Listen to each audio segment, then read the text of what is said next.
Welcome to BS Report, trying a special stunt today. Two-parter. Part one, Jalen Rose, Dave Jacoby. And then part two, we're switching over to the Jalen and Jacoby podcast. Jalen Rose Report. Stunt. It's like on NBC in the 90s when Friends would do the stunt with like wings or whatever. Would they have one character go from one show to the other? Or like ER. Transitionary thing? Yeah, George Clooney showed up on Friends. So you sent out a tweet about it, and a couple of fans responded with names for our threesome. For the Jalen Jacoby Simmons? Yes. What'd they say? Podcasm. Podcasm. Tripod. Tripod's not bad. Menage pod. Menage pod is good. Just throwing a couple of titles out there, giving some shouts to the fans. I was caught at the three-man, but Jalen and I spent a lot of time together the last week. We missed you. I missed you guys too, man. We missed you so much, we followed you today. Like Orange Juice Jones. We had some meals. I gained 4 pounds in Memphis somehow. I'm going to sweat that off in basketball later today. I think the big revelation, other than how good the Spurs were, was we just really liked Memphis. We did.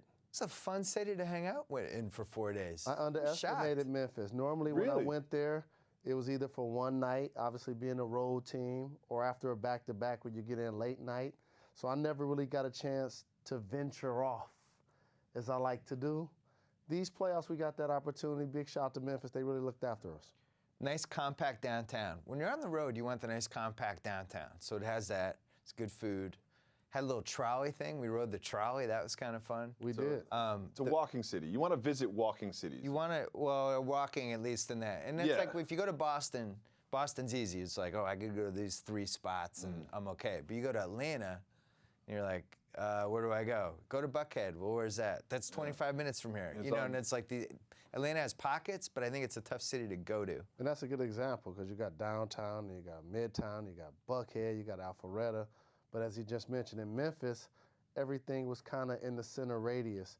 And that also shows why it's so important for NBA teams to play in the major metropolitan downtown of a city. Yes. Because now you become the heartbeat or the pulse of your city, and people really embrace your team, good or bad in a lot of situations. The stadium is, I think, 1 street over from Beale Street, which is their version of Bourbon Street, which it's like 2 blocks. But for 2 blocks, you feel like you're in Beale Street. And Jalen, had he gone there at 11 at night, I think he just would have been swallowed up and never seen again. Like, Jalen's famous. Like, let's be honest. Like, the Fab Five in the national title game, you probably played in front of 40 million people. Like, people are going to recognize him. I've never seen I've never seen a city react to a famous person like they did with him. Cars stopped in the street and people just got out. Cars were driving, they stopped in the street. Like literally a street where cars were going, they would stop and they would get out to take a picture. I'm the urban miner. You're good at it. Yeah. You're good at it. You're always like, oh yeah, sure, what up, man? If you keep moving, you never stop, you always stay walking. He's the mayor. My childhood idols are Isaiah Thomas and Magic Johnson. Beyond their championship pedigree as Hall of Fame players, what are they known for? Their big smiles, their personality, engaging the people. We work with Magic. I've never seen him tell anyone no. Right. So Magic's the best at that. How can I? And that's really the motto I go by, watching those 2 guys. Magic, when we're on the set, and the fans are like right above us, and they're just yelling at us the entire time. We have our headsets on. And Magic's like just looking up and waving. He's like a politician. Really? Waving, taking pictures, like, Magic, take a picture. And Magic's like, so when we're watching at home and I hear people yelling at you guys, how distracting is that? Well, it's not, because we have the thing, we're like this the whole time. So it's like, if you have the earplugs out, I guess it is. But the Memphis people were nice. I think in Miami it's distracting. But also, too, because in Miami they yell that you suck. Yeah, and they had to move the show, the TNT show last night. You know how in video games they have player traits? Magic Johnson has a trait where he can see the floor. He has great vision. So it could be 2,000 people and one person screams his name, it seems like he points right to that person. It's crazy. We saw him do this multiple times. Yeah. He will get up from the set, walk down, and take pictures with everybody. So when we're walking around downtown, the people getting out talking to us, and Bill Simmons and Grantland got a lot of love also. Grantland got a lot of love. People was coming up to us talking about the podcast, talking about the website, talking about where are you, We had a couple people talk about the underscore. Yeah, where's Jacoby? Where's Jacoby at? We got a couple of those. But the difference, like, he's famous. Like, people come up, they're so excited to take a picture with him. Like, when people meet Magic, at least, like, some of those people, it's like a life-altering experience. Yeah, it is. They're in awe. You see, like, they're almost, like, right near tears. Like, I'm the homeboy. Like, that's my guy right there. What's going on? It's like one of the 5 greatest moments of their life for some people. And somebody named their daughter after you. You know, I named my son after you. We saw a couple at dinner that had named their daughter after me. Yeah, we met 2 different people who had named it was a girl. They named a daughter after him and the son after him. The best part about Memphis, though, we went to this place, Gus's Fried Chicken. Woo! Juke joint. Look good. One of the 10 best restaurants in America, probably. Look good. We go in. I've never seen Jalen wait for a table because he's just famous enough that when people see him, they're like, oh, we got to take care of Mr. Rose. They made us wait for like 25 minutes. It was awesome. Good for Gus. Jalen's at the jukebox. People are taking pictures with him left and right. They're like, yeah, whatever, you're 10th. Like, they just didn't care. And that's what happened when you go to a juke joint, Bill, is they have to cater to their consistent audience. Yep. So it's probably 20 tables in there total. You have people waiting outside as well. So they don't care if Obama strolls up. They like, I was here in front of him and I know it. Yeah. So in order to keep their core business intact, it's very respectful. So what did I do? Start playing music on the jukebox. Yeah. Why not? It was great. So it was fun. That was our number 1, right? Gus's Fried Chicken. Yes, it was. Number 2 was Central Barbecue. I know, but, well, yes. Because of the in location. Memphis, yes. In Memphis, so Jalen and I walked to this place, Central Barbecue, and I'm holding my iPhone, and I just plug it in the current location. We take the trolley, and I'm looking at it. We're walking. All of a sudden, it's the Lorraine Hotel.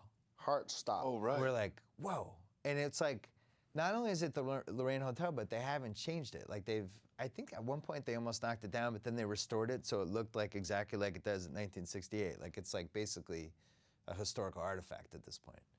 And so it's almost like being in a time machine. You go in, and they kept everything the same. They have these 2 cars from like, what are the same 1950s? cars? They put in front of it. Cadillacs. They keep the whole thing around. It was under construction, which was the one kind of bummer, just we didn't get the full effect, but we were just blown away. Is it we weren't just there? expecting it. Or do you give tours? Is it like a museum, or is it just like, hey, check it out? Museums across the street. You went to that.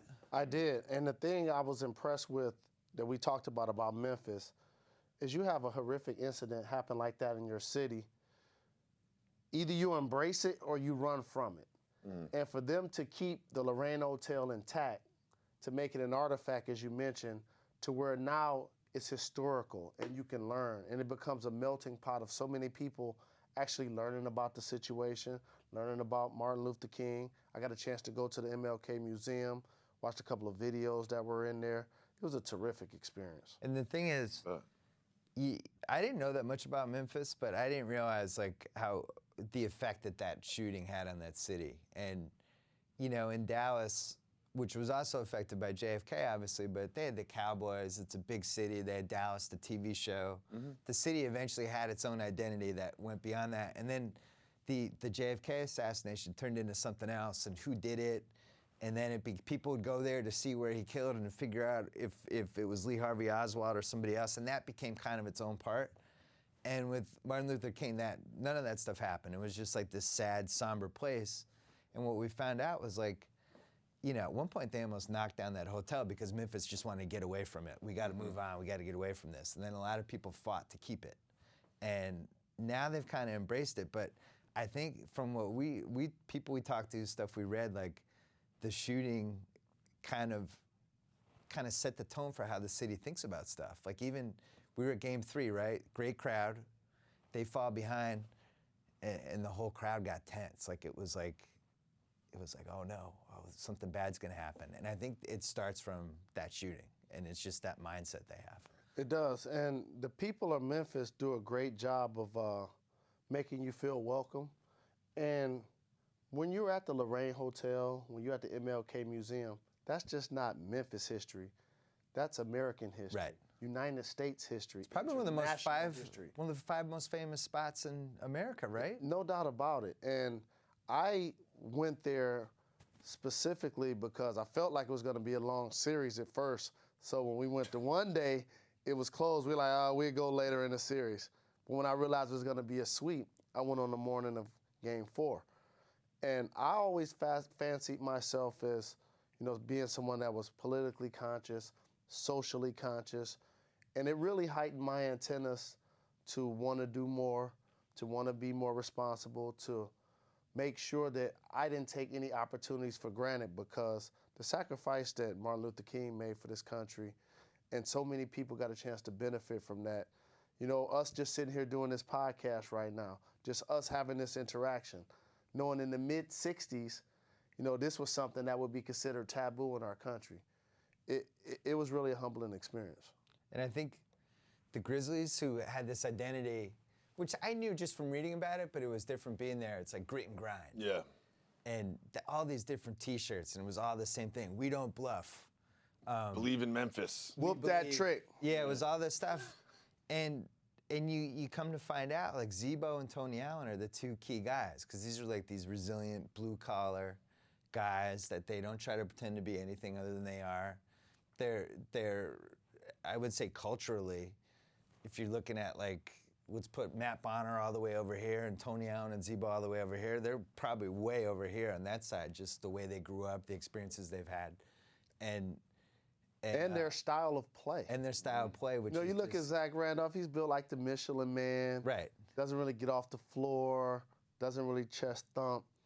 But all of a sudden you look down at the stat sheet, unlike this series, he has a double-double. He was an all-star 2 seasons ago. And Tony Allen, all-league defense.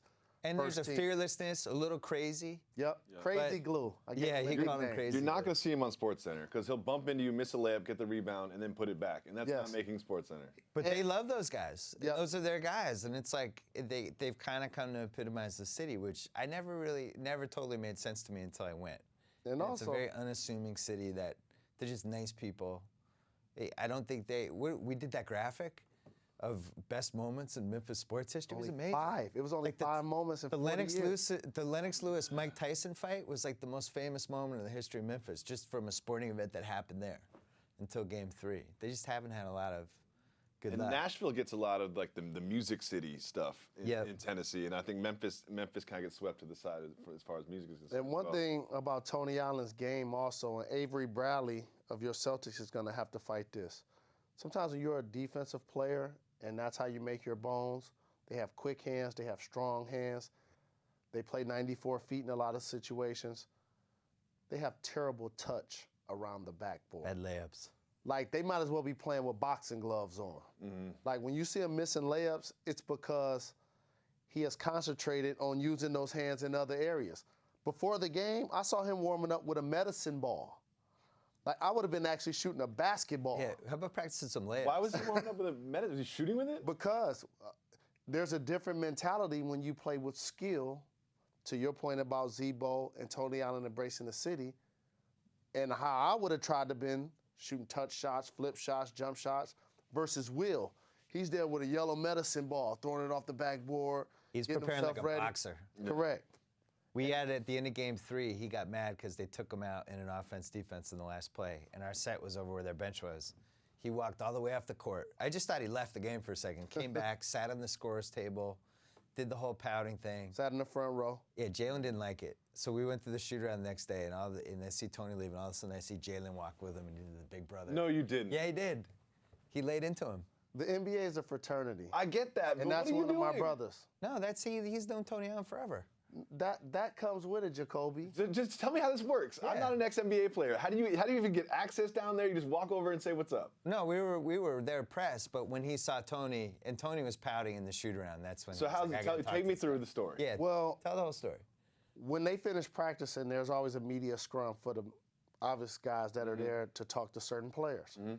I didn't interject when he was talking to the media scrum, so there's probably Tony Allen sitting down with 20 writers and television cameras all around. A lot of people. Yeah, there's a lot of iPhones pointed at you. Exactly. So when that scrum ended, that's when me and him kind of walked off and had our little talk about. What are you talking about?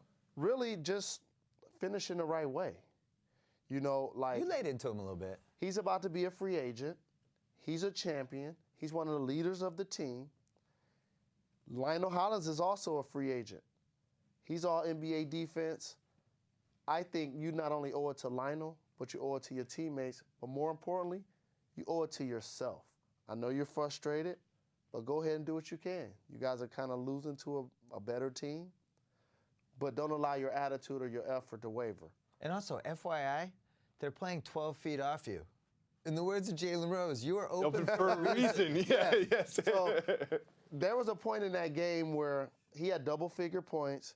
A couple of them came off defenses. Yeah, all layups. Where it steals, where he got a right-hand layup, Backdoor cut when his one run out, right-hand layup. Yeah. So you look up at the scoreboard, and you got 12 points. And I said this at our halftime, but they were all like middle school right-hand, right side of the backboard layups. It wasn't like you made a couple of 15-footers. Pull-up jumper, create your own shot. Correct. So the offense for defense thing, and this is really where the frustration comes in, and you saw it with Bayless and also Coach Hollins. This is why you want two-way players. When you're watching the game, you always say, they should substitute offense for defense. Well, if you continue to do that in a close game, that's about 5 to 10 substitutions with two players. It would be like right now if we took you out. It'd be like, actually, for this point, For we're this going to next need Harlan. Right. Come in right now. Come in for the pod. And the more that you do that, there's a professional pride there that my offense is bad or my defense is bad or he doesn't feel like he can trust me in most situations. And that's what led to Bayless coming off the court and having some frustration with the coach. And Lionel kind of getting into him, kind of pushing him in the seat or whatnot. It wasn't a big deal, but that's why you want two-way players. And when we're at the game, especially from where our seats were, because we're behind the basket, we knew after Game 3 that the Spurs were going to sweep because they were playing 12 feet off Allen and Prince. And so Allen and Prince would be over here, the basket's here. Danny Green would be here in the paint. And as soon as like Zebo or Gasol got the ball, he'd just go over. He didn't even, just left him alone completely. Not even like by 5 feet, by 15 feet. And Pondexter became the key guy for them. Which is why I was saying on TV, like, they got to play Pondexter. At least when Pondexter was in, Green had to kind of inch over a little bit, but they just didn't have the horses. But also, you got to do your top 5 basketball players thing because Parker was amazing. And you know how I know he was amazing? Because we're standing next to Magic. And Magic's like, when he watches these games, he doesn't get carried away. He doesn't, he's one of the 5 best players. He's a Hall of Fame mogul. He might say, Jalen, what's their backup point guard name again? For him to pay attention to you, you have to be putting in work. You're not impressing him. It's really hard. It would be like some beautiful woman being like, wow, that lady's beautiful. We're watching that Game 4, and Parker's slicing them up, and Magic's like, oh, and he's doing, whoa. He got some popcorn. Yeah, he was like a little kid just because he knew like the way he was using the picks. He understood that on a level like I certainly didn't. He just the geometry of what Parker was doing, Magic was going nuts. It was actually really cool to sit next to him and watch it. It was really cool, and for Memphis, and we definitely need to talk about Parker, is that spacing that you talked about with Prince and Allen. That's where a lot of talk became, should you move Gay? Should you let Mayo go? And Spates, who knocked down a handful of threes earlier in the year. You lose all 3 of those players. Ellington. Yeah. You lose all 3 of those players during the season. It's tough to kind of get that perimeter production. So you're relying on Allen and Prince to make shots consistently. Bayless is more of a combination guard, not a wing, and Pondexter played good. But for Tony Parker, a lot of people got on my case when I said right now he's the 3rd best player in the game. Jalen's got Jalen and the Chris Paul. Jalen's always been in the minority camp with Chris Paul. He thinks Chris Paul gets a little too much smoke. Really? You would put Tony Parker over Chris Paul? Okay. He's been saying it all year. I've been saying this for a couple of years, and here's why. First off, when you're ranking players, it's like king of the court for all of you guys out there that play ball, whether it's at the YMCA or the park or whatever. Injured guys are out. Okay. So Rondo, Love, Kobe, Rose, Westbrook, they're out. Well, that's a different conversation. If we were at the park today, we couldn't pick them on the team. They're injured. I have to go with the guys that are playing. So this is what I thought about. And this is real low-hanging fruit for a lot of people to judge NBA basketball players. I wanted to think of players that have led their team in scoring, along with assists or rebounds, that have at least won the conference. So that list for me became KG and or Paul. Kobe, obviously. Dirk. KG or KD? KG. Okay. Kevin Durant. Tim Duncan. LeBron James. LeBron. Dwayne Wade. Wade, and Tony Parker. All of the other players, so if you say Kobe's the godfather, he got his 5 championships, this is 18th year, we know Kobe's over here. LeBron, 4-time champion, 4-time MVP, best player in the game, we know that. Kevin Durant, second best player in the league. But these other pool of players, they're a lot closer than people let on. And here's what I mean. So we saw KG and LeBron leave their original teams where they were going to be Hall of Famers and win championships. But let's talk about the pool of the next max guys. That's Chris Paul, Darren Williams. Chris Paul's never been in the conference finals. Dwight Howard is the third, and Carmelo Anthony. Yep. All of those players have or are playing for multiple coaches with their new situations. None of those players have ever played in the conference finals. No, that's not true. Let me make a counterpoint. Carmelo did once.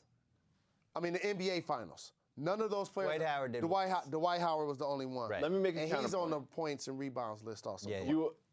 How many championship rings have you won? 0. Okay, and now that doesn't really reflect on you as a player as much as it's a team game. You play with a team, you play with a franchise, you have a head coach. There's a lot of different variables that go into a team success, not just one individual. That's why I said win the conference. If you're one of the top players in the league, you should at least get to the finals. Like Reggie Miller, Karl Malone, Charles Barkley, they got to the finals. Iverson. Patrick Ewing got to the finals. Allen Iverson got to the finals. You got to win the division, win the conference. That comes with being a great player. Bryant Scalabrine got to the finals. He did. So and people say I'm being a prisoner of the moment. Those are the people that forget Parker won Finals MVP in 2007. Not LeBron, not Tim Duncan. And he averaged 25 points a game. Then, we're not even talking about what he's doing now. So let me frame the point guard argument. When Chris Paul plays against Tony Parker gets the better of him. Last year, who swept the Clippers out of the playoffs? San Antonio Spurs. Okay. Yeah, but see, we've argued about this, though. If you put Chris Paul with Popovich and Duncan, that's all not the shooters fair. They have, that's you the can't thing. do that. That's you my point. I'm just saying, if you flip them, Parker's in such a better situation. You're the one who always whines about situation. Correct. You can talk about the fact that Rondo, Rose, and Westbrook are hurt, and you're like, okay, let's put them over there. They're hurt. But Rose will be back. And just so you know, like, I pride myself on being unbiased. I'm 100% closer friends with Chris Paul. That is true. Than I am with Tony Parker. Chris Paul has done a camp in Vegas during USA Basketball for the students of the Jalen Rose Leadership Academy. Chris Paul and the Clippers came to a bowling outing to support our school when they were in Detroit. It's because he loves to bowl. I got love for him. This is totally unbiased because he'll tell you what I'm telling you. There was a game this year that I would tell you that Chris Paul has never got taken to the cleaners like he got taken this year. And that's what the guys like Jalen and Magic and Barkley and all these guys, if you listen carefully, like they all love Parker because they know how hard it is for him to do the stuff that he's doing. It's very hard. To use look at us when we play hoops, when we try to run screen and roll. If we Doesn't do it work. No, when we do it, we're so happy. He's getting 5-6 picks in the same play sometimes, and each time making the right decision. Now we don't have it in this one. No, not here either. No. Oh, this one. Oh, and then boom, layup. And like he's almost like a quarterback, like how a quarterback like Brady makes the right decision 98% of the time. That's what Parker does. See, a lot of times when people say the best, they try to project, meaning if you had those two, so it's almost like we're at the park. If you were to line up guys along the wall, I'll pick Rose and Westbrook over Parker. They're more athletic. I'll pick Chris Paul over Parker. He's stronger. He's a better defender. He's a 2010 player. I would. Sometimes maybe pick Rondo over him. Rondo plays D. You wouldn't pick Rondo. I'm just saying. He said sometimes maybe. He would never pick Rondo. Sometimes maybe. But when you actually watch the game, he's the only guard that plays the way he does. he does not suck on the basketball. He'll come up, he'll throw it to the wing, they'll put him in the offense, he'll go to the baseline, come off a double screen, catch the ball. If he can't turn the corner or get a shot, he'll give it up, do a dribble handoff and go get the ball again. If he don't like the shot, he'll dribble handoff and or use the pick and roll. Whereas Chris is mostly get out of my way. That's effort. Yeah. And that's involving everyone consistently to the point where you see Tiago Splitter getting drop passes for dunks. Kawhi Leonard. Danny Green was not in the league 2 years ago. Now he's starting for the Spurs. My thing is, I think I wouldn't put Chris ahead of Tony or Tony ahead of Chris.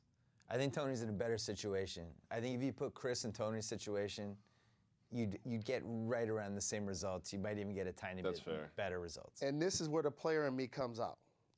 People say that, but that's a couched argument. Right. Well, we don't know. You're right. Well, we kind of do, and this is what I mean. Because if Barry Bonds plays left field for the Yankees, he gets championships. If Barry Sanders plays for the Cowboys and runs behind that line, I think he gets championships. If Jerry Rice doesn't play in the West Coast offense under Bill Walsh with Joe Montana, Steve Young, are you going to hold that against him because he was in that system? No, that's a part of it. Against him. I'm just saying, I don't think Chris Paul's been in the right situation yet. Look at his coaches. Byron Scott. I forget who the other New Orleans coach was. Monty Williams, I think. And Vinny Del Negro. He played with Blake Griffin, who none of you guys like, none of the players like. You talk about like how people love Tony Parker. All the good players, former players, they're all like super disappointed in Blake. They don't think he's good. Fans like Blake Griffin. I like Blake Griffin. It's a great example of fans versus guys who play. Tell me from a player's perspective, what frustrates you about Blake Griffin? This could get ugly. Because he uses his athleticism only for lob dunks and dunks.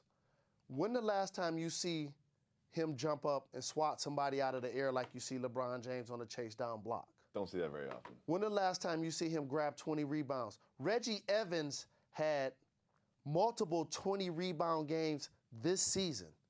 He probably only dunked 10 times all year. You know it was really bad for Blake? What Zebo did to him in this playoff series. Yeah. All the players saw that. Was it? Not just Jalen Magic, but like around the league, that was like a big thing because he didn't just beat him up, kind of punked him out a little in Game 6. When he was lying on top of him, and he kind of did that thing, and it was. But Blake didn't stand up for himself. And Zebo pushed him so far from where he wanted to post up. Then Zebo got thrown out. The crowd was feeding off him. Like Blake almost would have been off just punching him. Basically. They would lose the series anyway. But also, too, I want to make sure I get back to the situational thing. Because I stress, where you get drafted does matter. There's a difference between Kawhi Leonard getting drafted by the Spurs and Michael Kidd-Gilchrist getting guarded by the Bobcats. I think if you switch those players, like you were saying with Tony Parker. See, I don't think that would work Chris for Paul. that. Kidd-Gilchrist can't shoot. Kawhi Leonard couldn't shoot in college or high school. He played center. He's made more threes in these playoffs than he made his entire high school and college So you're career. saying Michael Kidd-Gilchrist goes to the Spurs and they would teach him how to shoot? They work on his game. I've seen Michael They develop him. Kidd-Gilchrist shoot. You would have said the exact same thing. He shoots rocks. People forget Kawhi Leonard played for the same coach that's like a father figure to me that I had, Steve Fisher. I've been following this kid since he was in high school. He didn't start shooting threes till he got to the Spurs. Nice threes. They developed his Do you notice? game. See, you've done a lot of podcasts with him. All of his theories stem from something that happened in his playing career. He doesn't like Mike D'Antoni because he still thinks that he could have played with the Suns. Dirty secret. That's why he has the bat to cover the chip on his shoulder. Right, my bat on my shoulder. Now we know he's got instead of this, he's got the chip. He went to Denver. It was the wrong team. Well, I had 3 coaches my rookie year. Yeah. There is something to be said where you get picked, but you can't hold it against the player for taking advantage of his situation. The poster boy for that is Scottie Pippen. People never want to give him credit. I give him credit. Because he played with MJ. He was. He just robbing. He don't really deserve to be top 50. Yes, he does. What about the year MJ didn't play when he was one of the 4 best guys in the league? I agree. Yeah. But again, if Chris Paul played with Tim Duncan in his prime, would he have won multiple championships like Tony Parker has? Of course. Sure. But he doesn't. Wait a second. You played against Scottie. I did. You played against Scottie when he was still really good. I did. In the mid-90s. See, Jalen knows. Scottie was amazing. Scottie's Scotty and LeBron are the two best perimeter defensive players I've ever seen. Yes. I've never seen guys cover more ground, cover more people. Like, Scotty was incredible, and everybody just remembers him not wanting to come in for the timeout, and they think he just rode MJ's coattails, and that's why he's bitter now, I think. If you notice, he'll always side with anybody else but Jordan on any historical argument, because he's mad about, he doesn't feel like MJ stuck up for him, I don't feel like. Really? Well, look at it from his perspective. There, as a fan, to me, was always a loyalty that I felt like they should have had that I felt like was never there. You got one guy making $30 million, another guy making $3 million. You got one guy that's Batman, everybody loves him and renounces how great he is, and rightfully so. He never really says, it's because of this guy, or big ups to that guy. One guy now. I felt like he did it in his own way, though. I don't think Jordan's one of those guys who would ever be like, I just want to thank this guy right here. But he's always like, I'm Michael Jordan. Right, but to me, that's the kind of guy that you make an exception for. Yeah. Well, you know, I think he appreciated him more after he came back from baseball, when he rode in the minors and he failed a little bit on his own terms and kind of had a deeper appreciation for role players. They came back that first season, and I did feel like they were tight, but the contract thing started to weigh on Scotty. Remember he didn't cut that last season when you guys played them in the Eastern Finals? He didn't even start the season. He was so mad. He made up some, I think, semi-bogus injury about his contract. He was just so angry. I would have been the same way, by the way. He was underpaid for I think he was like the 110th most paid player in '98. That doesn't make and he was like number 8. And you would think from the outside looking in that MJ would use some of that influence to say, look after my guy. Or maybe instead of giving the money to casino, he should have given it to Scotty. Scotty, let's go gamble. Scotty should have opened a casino next door to Jordan's house. Scotty should have been a blackjack dealer. And I don't want to read too deep into this, but I draft Michael Kidd-Gilchrist. I hire Scottie Pippen to come work with this guy. Oh, that's interesting. Yeah, why wouldn't he? Well, maybe Scotty doesn't want that job. I think Scotty. You want an opportunity if somebody's going to give you a legitimate one. If it's just something that comes off like pacifying or window shopping, then you don't want it. Scotty broke one of Jalen's rules. When Jalen does your book, story time with Jalen Rose, hopefully we'll have your book. We'll hopefully have some rules. One of the rules is don't get involved with anybody who wants to be on a reality TV show. Yes. Right? Correct. For the kids out there, the kids listening, who want to find a wife someday. He hates that.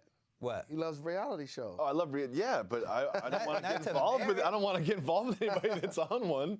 Jalen gets very upset whenever an athlete dates anybody who does any reality. Thanks, Shaq. We appreciate that. Your ex goal starts basketball-wise, and all of a sudden it's become a craze. But here's why, and this is kind of where Tony Parker's career hit a schism. The Spurs fly under the radar just like the Patriots. And all of a sudden, here comes Gronk, chest bumping, dancing in Vegas. And they like, we got to deal with that because he's probably one of the best tight ends in the game. But that's not us. We don't really like that. Then all of a sudden, he gets injured and gets injured again. And you got to pay him because he's a free agent. But then if you're a fan of that team, you're like, can we really win with that guy, though he's a great player?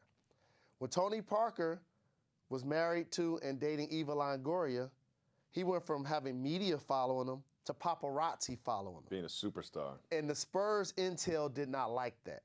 To the point where, remember, in 2010, George Hill started over him in the playoffs. I forgot that. So that's why I always look at his production now, and we give Pop his credit, greatest coach in the league, Hall of Famer. We give Tim his credit, greatest power forward of all time, All-NBA first team. Tony Parker been an MVP candidate these last few years. Here's a good what if. In 2003, in the finals, if you go back and read the stories, the Spurs played the Nets. Jason Kidd was about to be a free agent. The Spurs had saved all their cap space because David Robinson was expiring. They planned on making this run on Jason Kidd. And it was a storyline that whole finals. People were asking Tony Parker, how does it feel knowing you're going against this guy, they might sign him? And I actually went back and read because I couldn't remember if they were going to trade Tony Parker, if they just had the space. They actually had the space to get Kidd. They were going to sign Kidd and keep Tony Parker. They offered Kidd $94 million over like 6-7 years or something. He did this thing, then he picked the Nets, which in retrospect, huge mistake, right? Huge I mistake. think, you know why he did that? Because he wanted to stay closer to the East Coast? Tony Parker? Come on, we were just talking about this. Reality TV? No. Well, you're getting warmer. He was married to that Jomana, and she wanted to do TV and live in New York. Correct. He stayed with the Nets. Yes. They are no longer married. Yes. That happens to a lot of athletes, too. You marry somebody who has interest. Carmelo left Denver because his wife wanted to be involved in whatever. During the free agency, everyone's saying, well, they might go to New York. So if he accepts that offer, Tony Parker stays. That would have been really interesting. Could you have done a backcourt with Kidd and Parker together? I think you could have done a backcourt with them together. I think you could have too. I think it would have been really interesting. But it would have been very limited, and here's why. Kidd is older than Tim Duncan.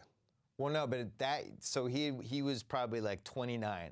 So Right. he was in his prime that year. But he's still older than Tim Duncan.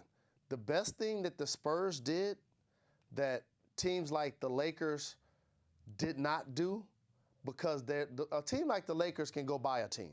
So you say, we want Dwight, boom. We want Nash, boom. We want Ariza, we'll get him. We want Artest, boom. Spurs have to develop their players. And the best thing that they were able to do was still develop a roster around Tim that was younger than him. Well, can I tell you something? I thought that too, and it's not totally true. Because you know what they did with all that cap space that year? They spent a lot of money on Rasho Nesterovic. Remember him? Yeah. They traded for your old teammate, Ron Mercer. And they signed and they traded for Hedo Turkoglu. And they lost on Luis Scola because Luis Scola was drafted by the Spurs. So they went all in on those three guys with the money they would have given Jason Kidd. Ron Mercer was a total bust. Nesterovic, like by the second, I think he helped them that first year, but they didn't make the finals. But then next year he lost his job to like Nazi Muhammad or somebody. So that Jason Kidd thing was a huge deal. Then the year after, I think they signed, there was a Brent Barry signing one year. They signed players like Jaren Jackson. I have it, hold on. Steven Talk for a Jackson. second. They still had an older Elliott in the early 2000s. They continued to manufacture their roster, navigate their roster around their big three, in essence, big four, Popovich. Scoop Jackson told me this story, which I found interesting. Greg Popovich basically influenced them to go out and get Nick Van Exel. That was in 2005. Not so much so because they really wanted Nick Van Exel's contribution, because they wanted Tony Parker looking over his shoulder, seeing Nick Van Exel there, and they wanted the sort little of kick in the butt. That was after he dated Eva Longoria. Yeah, they wanted him looking over his shoulder. Is that a real thing? Like if a team went out and acquired a player to play behind you, how would that affect you? Like if we signed Bruce Bowen. Yeah, if we signed Bruce Bowen for the Grantland Network, Jalen like, Would what? you be looking over your shoulder? You know my neighborhood. Yeah, he's got a golf club over his shoulder. I give you a perfect example. The Jets tried to do that with Tebow and Sanchez. Yeah, that and failed. It didn't work. It has to be the right guy. If a guy knows he can play, I love Donnie Walsh, Larry Bird, and the Simons. I thank them long after I'm gone for Catholic School and Lobster. I love them. I'm forever grateful. But one of the mistakes we made, when we made it to the finals, people forget. We had just traded Antonio Davis For Jonathan for the Bender. 4th pick in the draft, Jonathan Bender. That was a very junior version of the James Harden trade. And We're going to extend our window. No, not just for now, but for later with Jonathan Bender. So that's when there was a run on high school players. Yeah. So there was a 3-year span where our Pacer teams made it to the conference finals 3 straight years and the NBA finals once. So we drafted Austin Crozier, Yep. That's who your was guy. a rotation player. I love Austin Crozier. And I love Austin to this day. I love all of these guys. We drafted Al Harrington. You didn't like Al as much. I love Al. That's my guy. He likes everybody. Everybody's I his know. guy. And Jonathan Bender. Those are our 3 picks. Is Bender your guy? All of them my guys. Oh, yeah, okay. We shake hands and kiss babies with all of them. Those are my little brothers. So when they drafted those guys, I play on the wing. They're not drafting them to take Reggie's spot. Right. No. They're drafting them to take my spot. So We go into that 99-2000 season, I'm about to be a free agent. So if I don't ball, and if we don't ball, I, A, get traded during the year, B, at the end of the year, I don't really get paid. Yeah, you get an offer. So that didn't make me crumble. It made me like, oh, y'all gonna take a guy number 4? He about to sit over there and watch. Do you take it to him in practice? Every day. He was one of the most talented players that you'll see. He was a workout, I don't mean a workout warrior like hitting the weights. I mean, when you saw him in the gym, he was 6'11", could make threes, which is an anomaly, kind of like KD now. And he was a great leaper. He could take off from the free throw line with his left hand and dunk. Bender. He got hurt, though. He hurt his knee. Yeah, he had knee issues and stuff like that. Fast forward that season, who do we play in the finals? The Lakers. We could have used Antonio Davis he would have to go with Dale Davis to play against Shaq. But we didn't have him. Maybe they didn't want Antonio Davis's wife from Reggie Miller's wife in the wife section anymore. It was just too crazy. There's only one room for one crazy wife. Kendra, I didn't say it. Bill Simmons said it. And they have an All-American daughter, Kayla, who's going to Georgia Tech and play basketball. Summer 2003, two huge things happened for the Spurs. They had just coming off a title, too. Kid turns down that money. Then remember Steven Jackson? He got mad. He made some crazy offer. He got mad. He decided to not call back the Spurs. The Spurs were like, all right. So they went and did all the other stuff, and he ended up signing for like $2 million with Atlanta. They had players like Steve Smith. Here's who they got. So then the other guy they got that year was Robert Horry. I forgot. Robert Horry. So then the year after, that's when they signed Brent Barry. And then the year after that was Michael Finley. And one of the most. So that's when they started figuring it out. Yep. Yeah. And see, what you're talking about is one of those dynamics of, you take the career of a Steve Kerr. He has 5 championships. No, he has 6. He got 3 with the Bulls. He has 5. He had 3 with the Bulls and 2 with the Spurs. Yeah. This is what I mean by situation. He never led a team in points, rebounds, or assists ever. Right situation, right time. But the Spurs was the wrong situation. He wasn't even good for them. He got 2 rings. Yeah, no, but he was the bench warmer for one of them. But 03 he played for him. But one time he got a chance to come in late. Remember that game 6 They benched Tony Parker, and he made a couple of threes. But Chicago was a better situation for him. And Robert Horry. The reason why I'm bringing up Kerr and Robert Horry is a lot of young players are watching games right now. And of course you want to be LeBron. Of course you want to be KD. Of course you want to be Kobe, Jordan, Magic, Bird. But it's only about 10 or 15 of those guys. How do you actually stay in the league? Is finding a niche and having it from the neck up. By the way, we're going to take it to a part 2 in a second, but true or false, we're at the shoot around. Jalen's frustrated that none of the Memphis guys can make an outside shot. True or false, does Jalen say, they could activate me tonight and I would score 12 points? There's only one answer to that question. False. He said he would score 20 points. No, he said 12. Okay. You're at least humble enough to say 12. Yeah, I could. He was like... And by no means am I saying I have game. He's like, Bill, just put a jersey on me. I'll stand in the corner and make 4 threes right now. Right, and I walked down there with my Gucci shoes on and my jeans, and I did. He was like, in this outfit, I'll score 12 points. Because they couldn't post the ball because they didn't have spacing. Yeah. Jalen's like, really I'm what here. it was. If you want to make me a jersey, I'm willing to play. All right, that's it for part 1. If you want to hear part 2 of the 3-man menage a trois pod, whatever, menage a pod? Yeah. Tripod's better, I like. Go, definitely listen. Menage a pod. Definitely listen to part 2, though, because Jalen's going to unleash his city power rankings that I think are going to be something special. Is that a don't get fired, those city rankings? It's a possible don't get fired. There's a reason we're going to another podcast. We're going to a smaller audience. Part 1. Part 2 of the Jalen and Jacoby podcast coming up. See you there. Find it on Grantland Sports. Oh, yeah. And you'll find it on the Grantland Sports channel. Yep. We have 3 different podcast networks now. Yep. Yeah. Grantland Sports, Jalen and Jacoby. Check it out. Click subscribe. You look hot today.